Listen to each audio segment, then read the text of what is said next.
мектебім қазақ халқының азаттық жолында күрескен қоғам қайраткері, зиялы азаматтардың бірі Тұрар Рысқұлов атымен аталады. Мен де осы мектебіме жүрегімнің бір бөлшегін бердім. Шәкірттеріме білім нәрімен жүрек жылуын ендіріп, парасаттылық жолына бағыттап келемін. Ұстаздың бағыты өз жұмысының нәтижесін көру.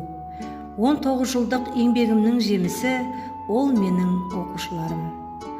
Ұлттық бәсекелестікке қабілетті ұрпақты тәрбиелеуде үлес қосып жатқан Тұрар Рысқұлов атындағы номер 20 жалпы білім беретін мектебі менің жүрегімнің таңдауы.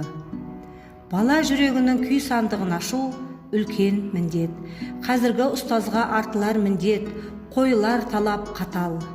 Бүгінгі көшбасшы педагог үнемі іздену үстінде болып, өзінің қызметінің нәтижесін ұрпақты тәрбиелеуге бағыттауы тиіс. Менің жүрегімнің мектебі өз отанын, туған жерін сүйетін ел жанды саналы ұрпақты тәрбиелеуге негізделген.